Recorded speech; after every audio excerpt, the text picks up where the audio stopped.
Welcome to Business Matters, a program produced by the Middlesex West Chamber of Commerce in conjunction with ActonTV. I'm your host, Kathleen McDonald, Executive Director of the Middlesex West Chamber of Commerce.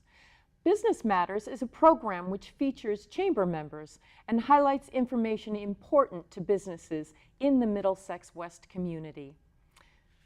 And today I have the pleasure of welcoming to Business Matters Sean Fitzgerald, owner of Nook Pet Center on Great Road in Acton. Welcome, Sean. Thank you. We're so glad to have you. Also, thank you. Great. Tell us about yourself and how you got interested in the pet business. Well, I've had animals my whole life, some type of pet, dogs, cats, fish, a lot of fish. And when I was in grad school, I was working in a pet shop, a local pet shop in Vermont, because I needed the money. And I got a discount on all the stuff that I would have to feed my animals. And when I finished grad school and I moved down here, I met the previous owner of the Fish Nook, Bill Bright, and he said, well, would you like to come and work for me part-time? And I said, okay. And in very short order, he came to me and said, I need to sell the business because I am 80 years old and would love to retire. And I said, well, I don't know. And he said, well, I'd like to train you for a couple of years and then sell the business to you in a fairly, so far, smooth transaction. It's been a number of years. And that's sort of how I got into the pet business, sort of accidentally. It turns out I really like it, which is good. So that's great. Tell your story. Tell us a little bit about specifically Fish Nook and why it's such a great place to shop. Well, so one of the things that Bill did years ago, and he started the place in 1964, and that I have continued because I feel very strongly about it, is I sort of try to make it the place that I would go to if I was going to a pet shop. Having animals my whole life, I've spent a lot of time in other pet shops, and I sort of tried to pull all the good pieces that these places have used and make that my shop. Thus far, it's worked pretty well, but that's sort of the Fish Nook in a nutshell. That's great. That's great. And tell me about the animals and products that you sell there. So, I don't do dogs or cats. I don't sell any dogs or cats because I would take them all home, which I do not need. I already have a bunch of them. And I sell all other small animals that you could think, well, not you could think of, but for the most part, and a lot of fish. And all of the animals I sell and all of the products I sell, I feel very strongly about. And what I mean by that is all the products I sell are the ones that I find work the best, not necessarily the ones that make me the most money, like a lot of places do. I sell items that maybe sell one or two of a year, but are required. If they're required, you need them. A lot of places don't do that.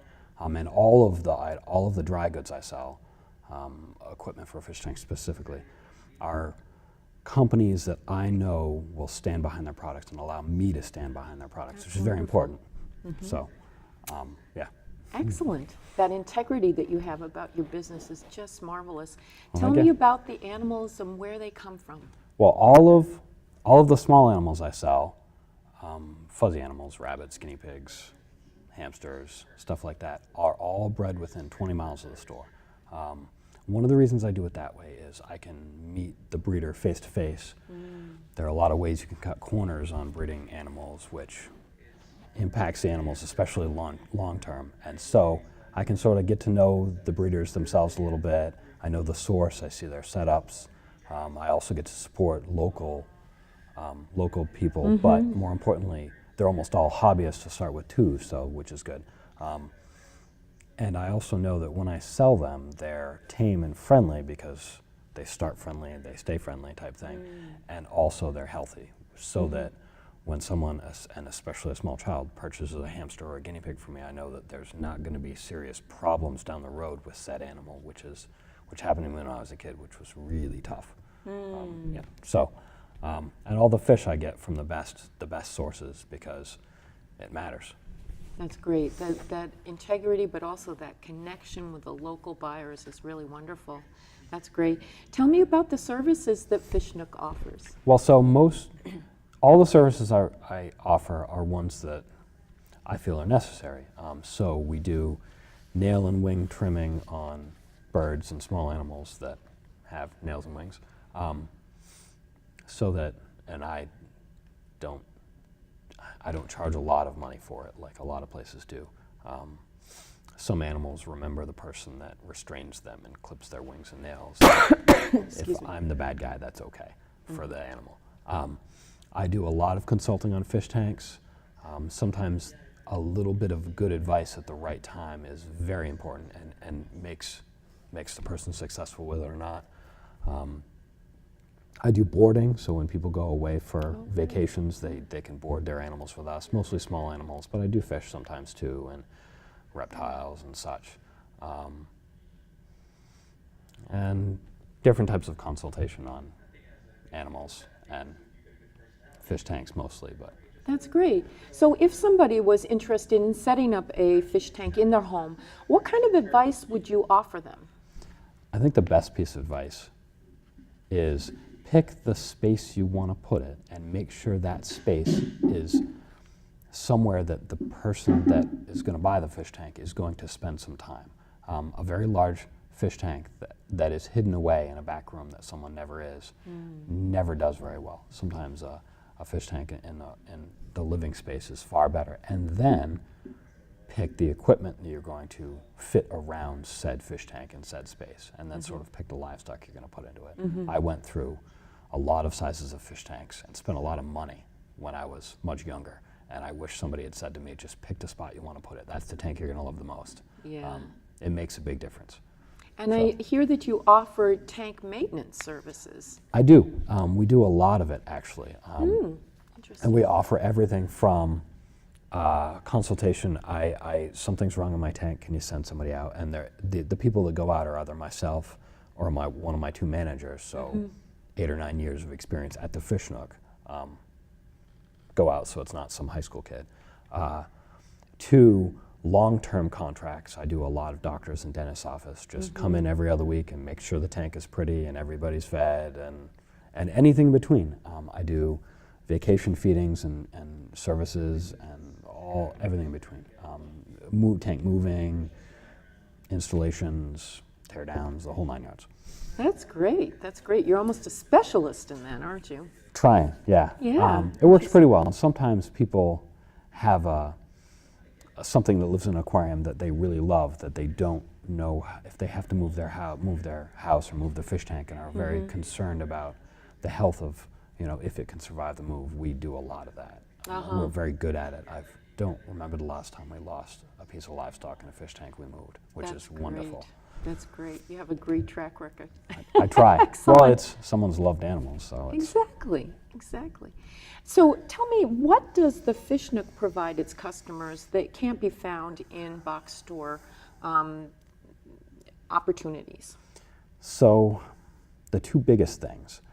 The first one is the not selling the things that just sell the best and that I would make the most money on. Sometimes the right device or the right piece of equipment or the right whatever is not, I don't make the most money on it. So a lot of these shops just sort of don't sell it at all and say, well, you can have this or this or this, and that's it.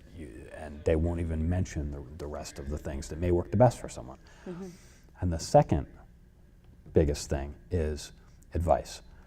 A lot of box store employees, and this has nothing to do with them, not really, are constrained by selling poor livestock that the aquarist goes home, or the breeder dragon owner or somebody takes an animal home and the animal doesn't do well, and then they go back and they don't get the right advice to keep the animal doing well, and they often don't have the right products to keep the same animal doing well.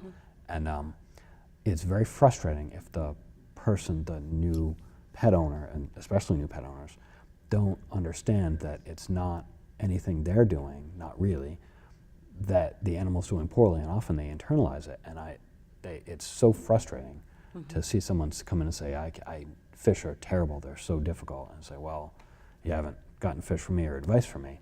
And I've had people contact me, say, a friend of mine recommended me to go talk to you guys. I bought these fish at a Petco or a box store or online or something, and they're doing poorly.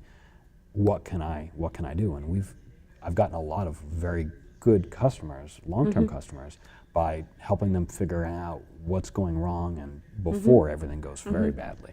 So you have that wealth of experience and appreciation for the pets and the different fish that you work with that you can bring to your customers, which is great. That's great. We try. And also I understand that you're a new member of our Middlesex West Chamber. I am. This is the second year, I believe. Wonderful. It's been great so far. I've met a lot of people that I would never have met before, which is wonderful.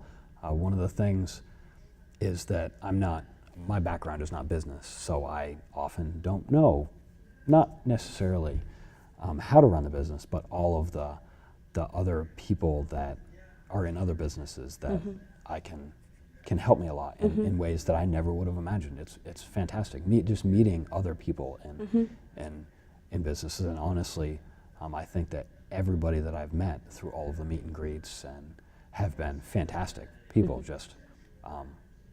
which is great. So the Chamber really offers a tremendous opportunity for networking and making those connections that are vital to the success of your business. Very much so. Yeah. And especially the ease of my mind. This sounds strange, but it can be, there's a lot going on often, and somebody will say, oh yeah, try this, and be like, oh wow, holy cow, that's fantastic. It's been great. And very supportive group of people. Very much so, very much so. Yeah, I think that's the biggest thing. Yeah. We're so thrilled to have you as a Chamber member, and thank you so much for sharing about Fish Nook Pet Center, and we wish you the best of success in the future. Thank you very much. Great. I would like to remind our viewers that coming up this month on November 15th is the Chamber's Taste of Middlesex, taking place at the Westford Regency, which is at 219 Littleton Road in Westford from 5:30 to 8 p.m. I encourage you to get your tickets now. This is an event you will not want to miss. Bring your family and friends as all 8 towns in our region celebrate a food, wine, beer extravaganza, showcasing 40 restaurants, wineries, and breweries, and bakeries and other specialty food vendors.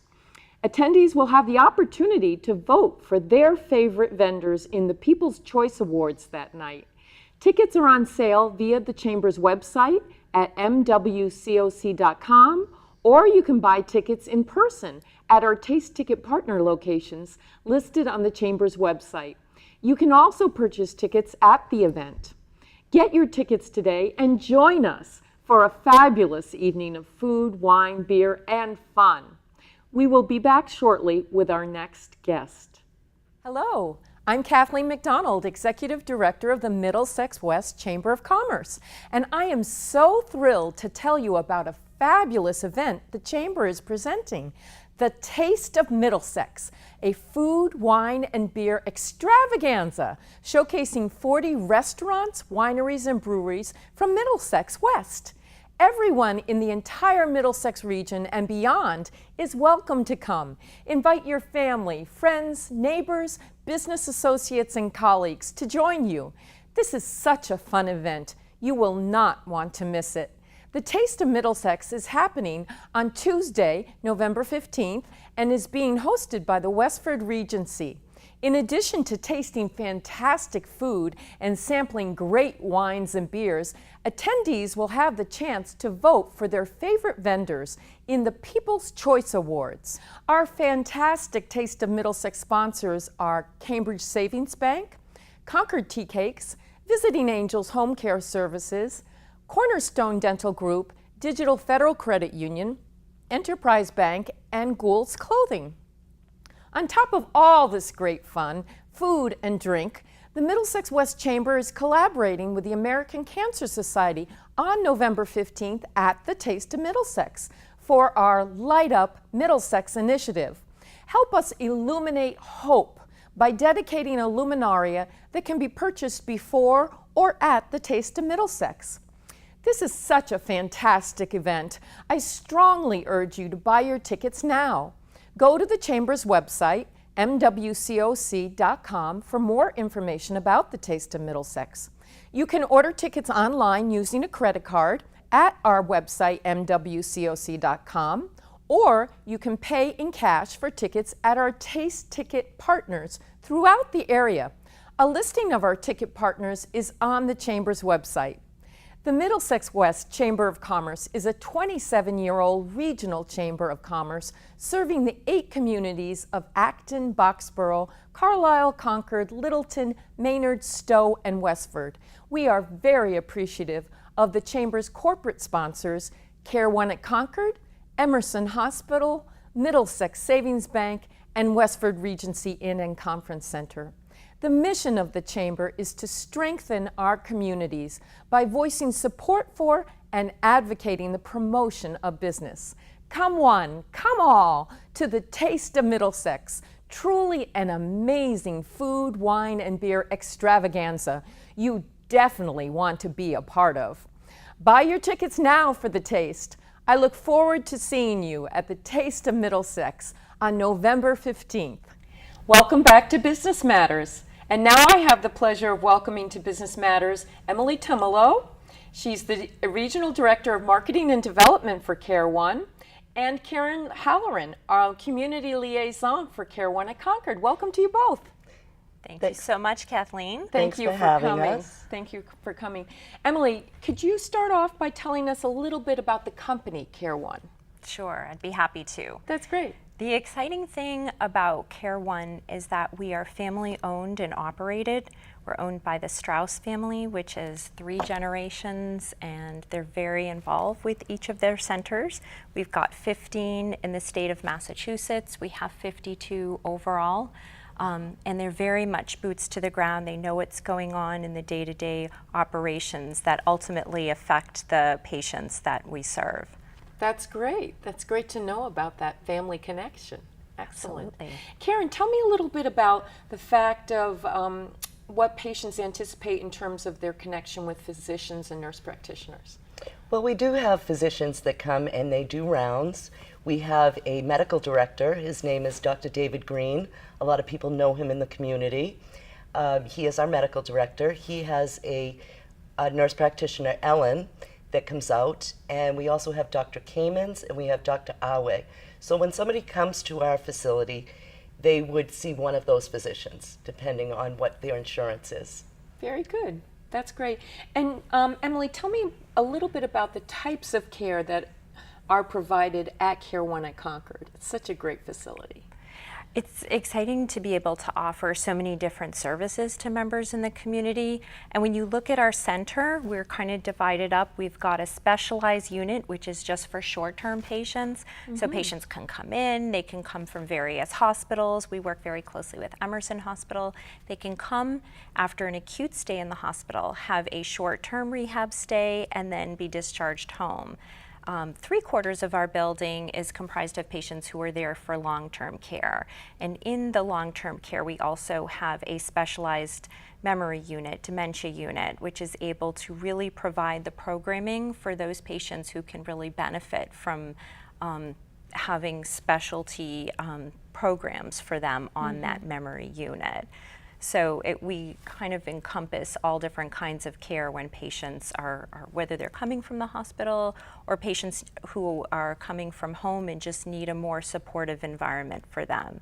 We can cover that across the spectrum. Kathleen. So that's really great to hear about the diversity that you have within CareOne at Concord in terms of the different units, short-term, long-term, and the memory care. Wonderful. Wonderful. Exactly. And the team really at the center works there's a real integrative approach which provides kind of like the day-to-day operations, which I know we're going to kind of discuss later what a day would look like at our center at CareOne Concord. That's great.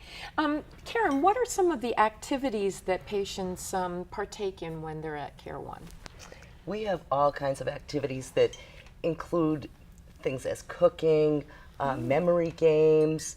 We have people that come in, we have Girl Scout troops, we have music, they do different arts and crafts, something for everybody. There really is. That's great. The variety is wonderful. And that connection with other people is so important, isn't it? It is. Yeah, tremendous, tremendous. And Emily, tell me a little bit more about the specialty care that's offered at CareOne. So we really can break it down, whether the patient is coming in from a Boston hospital or local hospital, that we can provide. For example, we've got a lot of pulmonary support. We've got a medical director, Dr. David Green, who's very well known in this Concord area and community. And he's able to really follow those patients who have a more pulmonary focus. Maybe they're on a high flow oxygen, which we're able to provide. He can come and provide that pulmonary consult piece. So if a patient's coming in, again, whether it's a pneumonia or some kind of an upper respiratory, we're really able to monitor them.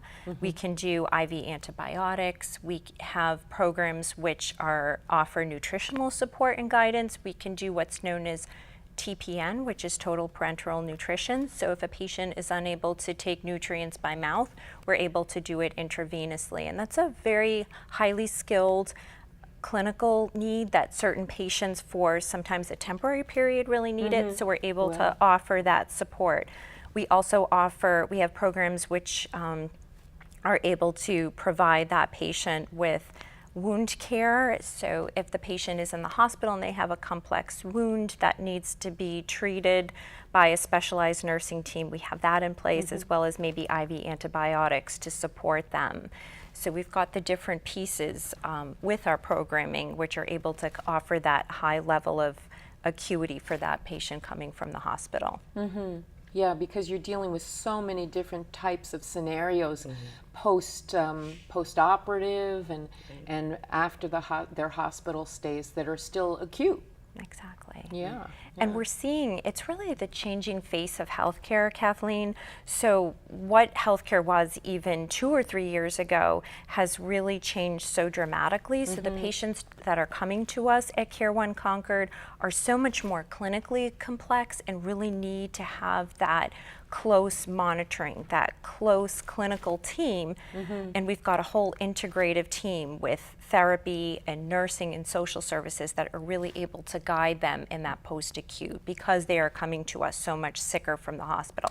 Hospital days, their length of stay in the hospital is shorter, which means they're coming to us much, much sicker than before. So with that said, you really need to have the whole team stepping up to provide that care for them and have the level of sophistication to do so, which I really think that our team at CareOne Concord is able to provide them. That's great. That's great. It's quite a challenge, isn't it? It is. Yeah. If I could, Kathleen, I'd just like to mention 2 other things we do have. We have hospice, and we have a special hospice suite. So a lot of times people will have hospice at home, but there are some people that cannot do that at home. So we offer a hospice suite for somebody to come in and the family can actually stay with them in the room. Wonderful. And then we also offer respite, because a lot of times we find that people that have parents, say, that have memory care issues or loss or Alzheimer's, something like that, they can come and stay with us for a short period of time, because a lot of times caregivers, they're spending all of their time caring for that person. They may need to go on a trip, they may need to do something for business, so we do offer that also. That's great. You're really thinking about every aspect of the needs out there in the community. So you have the long-term and you have the short-term patients. Give me an idea of what a day in the life of these various patients would be like. Sure. So for a short-term patient, they would be coming in and they would be using our rehab. So they would either use physical therapy, occupational therapy, speech therapy.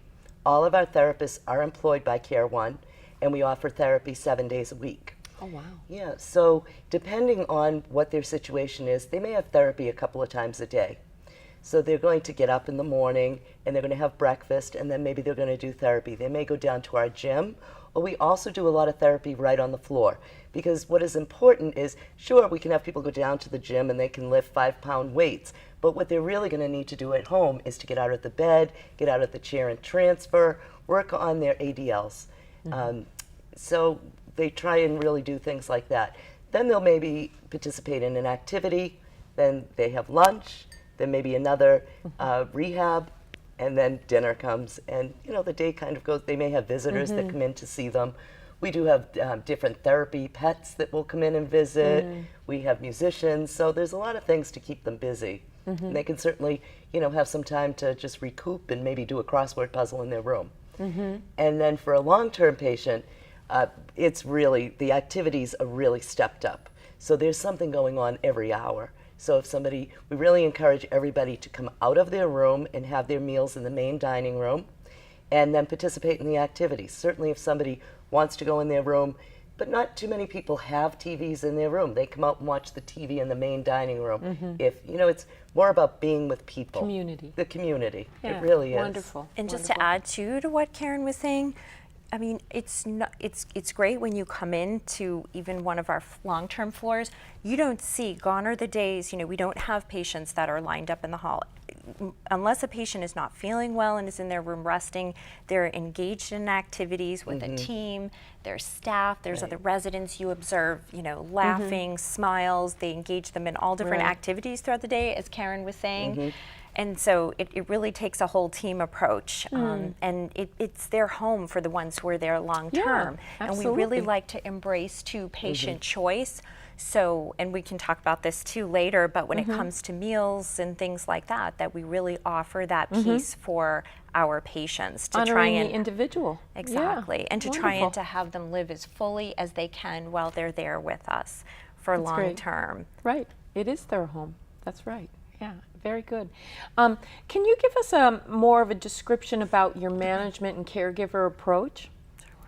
That's a great question, Kathleen. So we work, again, it's an interdisciplinary team. When we have a new patient that comes in, we have a plan of care that we're able to involve the patient as well as that patient's responsible party member.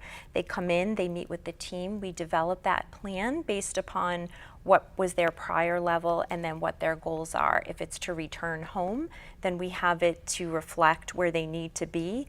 And then if they're going to end up being with us long term, then we adapt it to reflect that piece as well.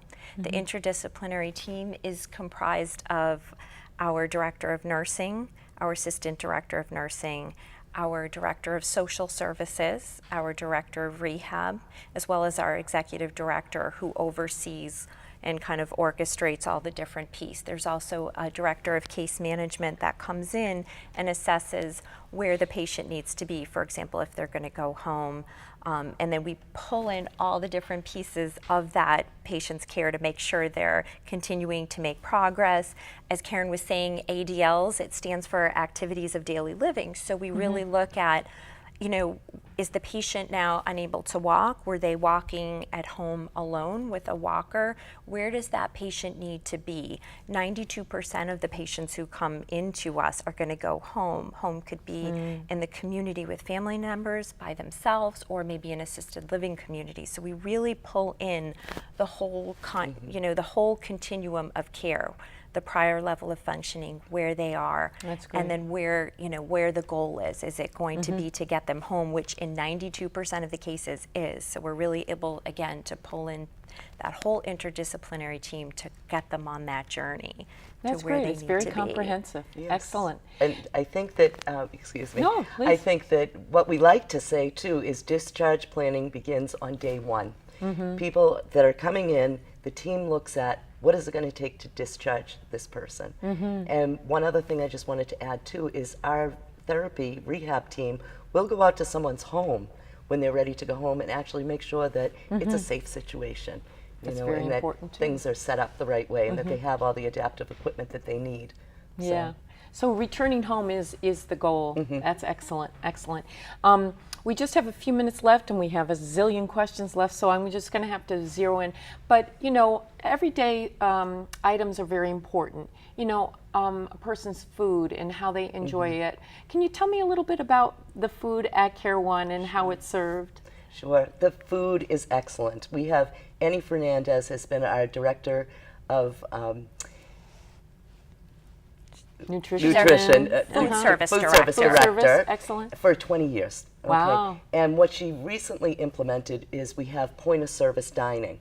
So what that means is we're bringing up steam tables. The food is prepared in the kitchen and then brought up and served to the patient or resident. And so that way it's really hot. It's not sitting on a tray coming up, and this is stimulating appetite. All of the senses are being, you know, utilized from sight, smell, sound, and it's having people eat things, you know, in a manner that they're used to. And they're served in like a restaurant style. They're not served on a tray. We're taking the things off.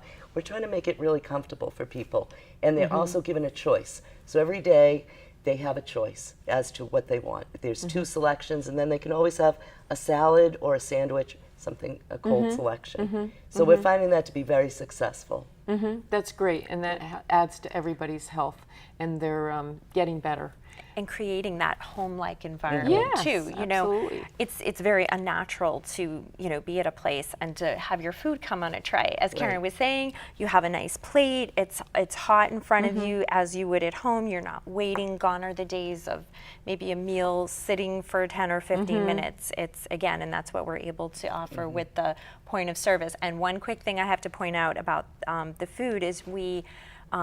Annie, who's our food service director, is so enthusiastic about the food that she's able to offer that she's even been able to purchase and you know, with the local purveyors. So we get our fish wonderful. fresh from a place right in town. So that Excellent. comes fresh for them every day. So there's little things even that we do, the attention to detail that we have incorporated at CareOne Concord as a whole team, as a whole community, to bring that to benefit our patients, to get that best experience wonderful. for them.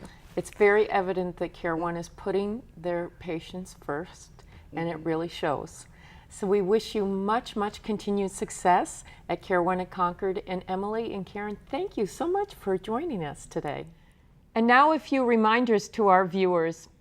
Our viewers are encouraged to support the American Cancer Society through the Light Up Middlesex, a new initiative taking place collaboratively with the Chamber at the Taste of Middlesex on November 15th. Chamber members and local businesses can sign up a team to sell luminarias. Purchase a luminaria in advance, bring it to the Taste of Middlesex to get your glow stick, and add your luminaria to the display of hope. The American Cancer Society has launched a website to coordinate with this collaborative initiative called Light Up Middlesex, and you can find it at www.main.acsevents.org/LU Middlesex. Let's all help illuminate hope by dedicating a luminaria. And now for some advanced information, please mark your 2017 calendars for the Chamber's wonderful annual award celebration and scholarship fundraising event, taking place on Thursday, February 9th at the Westford Regency. We will be back shortly with our next guest. Hi, my name is Katie Nawazia, and I'm a community manager with the American Cancer Society. My name is Darcy Corcoran, and I'm also a community manager with the American Cancer Society, and we're excited to share a collaboration between the Middlesex West Chamber of Commerce and the American Cancer Society called Light Up Middlesex, and we invite you to help us illuminate hope by dedicating a luminaria. Luminaria are beacons of hope in the fight against cancer. They are white paper bags that are decorated in honor and memory of a loved one who has been touched by the disease. During this campaign, we will be selling luminaria for a suggested donation of $10. We invite you to bring your decorated luminaria bag to the Taste of Middlesex event on Tuesday, November 15th from 5:30 to 8 o'clock p.m. at the Westford Regency. At the Taste of Middlesex, you will receive a glow stick to help you illuminate your luminaria. We will also hold a short remembrance ceremony dedicated in honor and memory of those that we know who have been touched by cancer. For more information on the Light Up Middlesex campaign and how to purchase a luminaria bag, please visit our website at main.acsevents.org/LU Middlesex. We look forward to seeing you at the Taste of Middlesex event and hope you participate in Light Up Middlesex. Thank you. Welcome back to Business Matters. And now I have the pleasure of welcoming Don Ludwig, who's the owner of Ludwig Agency Farm Family Insurance in Westford. Welcome, Don. Thanks, Kathleen. I'm so curious to know how your business started and what was the impetus for starting an insurance agency? Yeah, that's a great question. I had spent 20 plus years in the high-tech industry, and when the recession hit that industry hard, I had gone back to school in the 90s and gotten an MBA in finance, and had always wanted to do something in the financial world. And my desire to really help people kind of led me into the insurance model, which has been a fantastic business opportunity for me.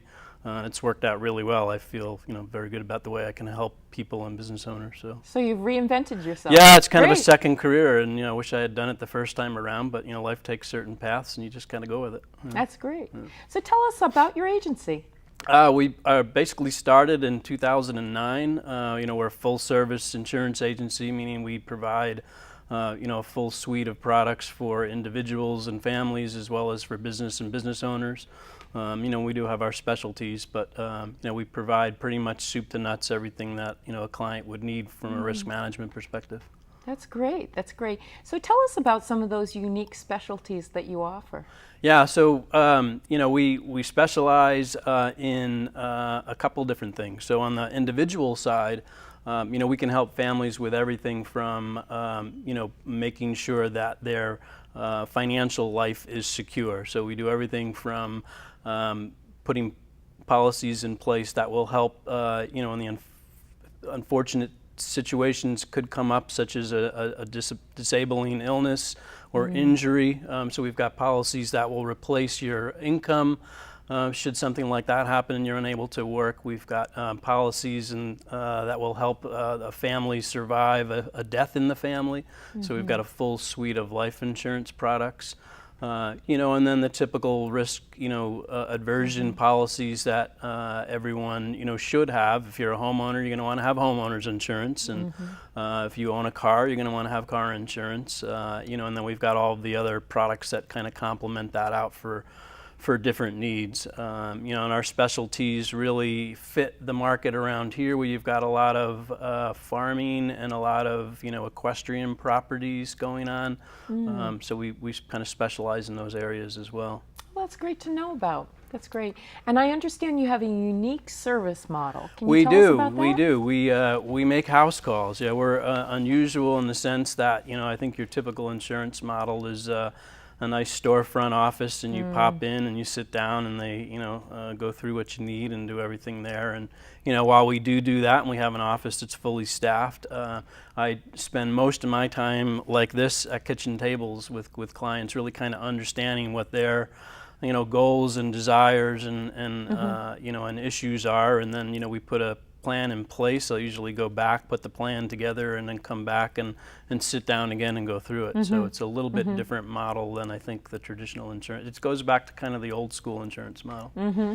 Very much customer service centered. Very customer service, yeah. Very, Excellent. very adaptable to what the client needs. I primarily write through one insurance company, which is a little bit different as well, but what it affords me is I've got great relationships with the underwriters and everyone involved, so I can really kind of tailor something to what a client really needs. And of course, if that product is not available through that company, then I can get it in the market, just like another insurance agency might do.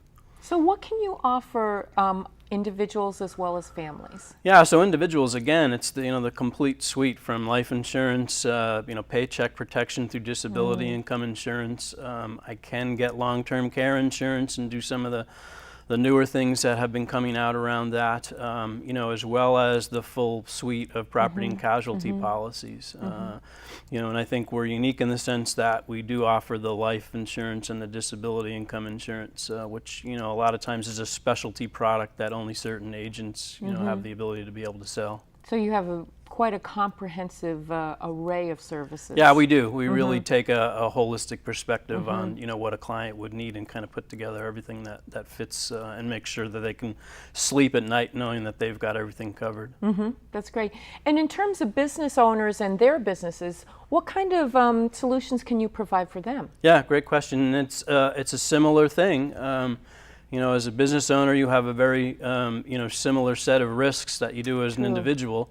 You may just have a lot more at stake. The assets tend to be a little different and bigger. So we do the same thing for business owners. Everything from putting plans in place that will take care of a partner's death. How does the other partner's family get taken care of, and how does the business continue? And that happens both, at death or at a disability of a business owner. So we do the same kind of things that we do for an individual, we do for the business. Just like I say, you need an individual needs to have a will. As a business, you also need to have a business will and really understand what happens in those situations and how you keep the business going. And then the unique needs of businesses. So we don't do everything, but for the business markets that we service, we have a full suite of products for their general liability, their auto exposures, their workers' compensation exposures, and then an umbrella or excess liability product that will help give them higher liability limits to reach their asset levels. So pretty much same thing. Property too. Yeah, and then property, absolutely. If they own the buildings, or if they don't own the buildings and they lease the buildings, you have to have the right property coverages there. So we do the whole thing. So the agency is in part connected with Farm Family Insurance. And so tell me about your involvement with local farming and that connection. Yeah. The name Farm Family goes back. It's an insurance company that actually was started in the early 1950s by. It was prior to that. It was Farm Bureau Insurance. So it was actually the insurance arm of the Farm Bureau in the Northeast. And then in the early 1950s, the farmers realized that, hey, we don't know how to run an insurance company, so they spun it out into a separate company, and that became Farm Family Insurance. So it's got, a really long, robust history in the Northeast in farming. So, the name is Farm Family, but we do a lot more beside that. But within farming, we do an awful lot. So we have a specialty product that really fits farms from your backyard farmer who's growing vegetables for their family, and on the weekends they sell what they don't eat at the local farmers market, all the way up to your robust big farms with the big John Deere equipment you see roaming around, and big farm stands. So it kind of fits the bill on all of those, as well as the homeowner who's got horses at home or has goats or other pets, or a big thing you'll see today is people with chickens selling eggs at the end of the driveway. Those are all unique exposures that a lot of homeowner type products don't fit. So we have the ability to be able to provide that full level of liability for that. And in this area, we have some large orchards. Yeah, we have There's a tremendous amount of specialty. orchards. We have a very robust farming market here with vegetables. We have a lot of horse-related farms. We have the orchards. We have a lot of alpaca farms. There's a lot of variety in the farms that we have in this area, and we pretty much have a policy that can kind of satisfy all those needs. My other involvement in local farming is I'm a big advocate for local farmers markets, so I actually support the Acton-Boxborough Farmers Market. Yeah, I've done that for the last, 6 years or so, and I also support the market in Harvard, the town I live in, so we support that market as well. Wonderful. Tell me, that's great to know about those connections to the community. That's great. Yeah, it's what I kind of like, giving back. I do a lot of work with the farmers, so a lot of the vendors there are my clients, but I also am a big advocate for the whole buy local and supporting local farming. I think, that whole thing has taken off, and I think rightfully so. I think people really want to understand, where their food's coming from, and to be able to look in the eye of the person that's growing it for them, and be able to buy it locally, to me is pretty important. So, yeah. Wow, that's very, very interesting. The breadth of your agency is amazing. What do you find most rewarding from the work that you're doing now? Yeah, I think, for me, it's really putting the life insurance and the disability insurance in place. I grew up with a family where my father went out on disability at a very early age, and I saw the power of the benefit of having that coverage, and how my family was able to continue on. I was able to go on to college, so that's near and dear to me. But also just putting life insurance in place. All too often I see families where a significant family member has passed, and there may or may not be enough life insurance, and it's always a rewarding feeling for me, knowing I've done the right job for the family when that time comes, and when everyone else is showing up looking for money to pay bills and other things and state taxes. I'm there, delivering a check that, fulfills that plan that we laid out sitting at the kitchen table that said, if something happens, here's what's going to come in and here's what that's going to be able to do for you. So at the end of the day, I think, that's the most rewarding part of my business. Not to say that, helping business owners and people protect their largest assets isn't rewarding, but that's the part I really feel the best about. Yeah. Making those connections and coming through in those really Sure, trying when people times. really need it. Yeah. And I know that you've been very involved with the Middlesex West Chamber Absolutely, as well, the business yes. community. Yes, yeah, And the how's chamber. that helped your business? The chamber's been very helpful for me. Just not only just getting the word out about my business, but just the connections I've made. I think the being able to meet other business owners in the area and have that bonding and have the ability to run things by each other has been really valuable. I'm in the business builders group, which the chamber has, which it's a fantastic group, small group of business owners, and we act like each other's board of directors and management team, and we talk about issues and problems and really help each other. So between that and just the chamber events and supporting all the great things the chamber does for the community, it's just been a very rewarding experience for me and something I look forward to do every year. We're so glad that you're involved with the chamber in such a vibrant group. You really speak to the fact that it helps those connections that are so vital to your business. It really does. It's a great way to get out in the community and understand what's out there and meet the people and the events like the Taste of Middlesex and other events, get the public involved. It's just a fantastic way of just getting your message out. And in addition to Business Builders, which is such a vital group for you and your business, you're also involved as an ambassador. Can you tell us what that is all about? Yeah, that's great. It's great fun. As an ambassador in the chamber, we go out and talk to new businesses and existing businesses that perhaps don't know about the chamber and really get the word out about what we're doing and help drive members into the chamber, which only helps a lot of the scholarship programs and other things we do. But for me, it's great because I can get out and I can meet other business owners that I might not meet. They're not going to the chamber events now, so if I can get them to come, then they can get the same rewarding benefits that I'm getting out of the chamber. So that's been a lot of fun. That's great, getting the word out, what a chamber is, how it can benefit your business. Yeah, and I don't think a lot of people understand experience that. it. Yeah, so it's great. Yeah, when one of your peers comes and talks to you about it, I think it really makes a difference. That's great. Thank you for all of your involvement and your vital interest in the business community in Middlesex West, and we wish you much, much continuing success with Ludwig Agency. Thanks, Kathleen. You're welcome. Thank you very much for watching Business Matters. I hope you can join Business Matters in December as we look forward to welcoming Fitting Fitness In and Winning Content Strategy to the show. Thank you for watching Business Matters. The Middlesex West Chamber of Commerce would like to acknowledge and thank our broadcast sponsors, Emerson Hospital and the Westford Regency Inn and Conference Center.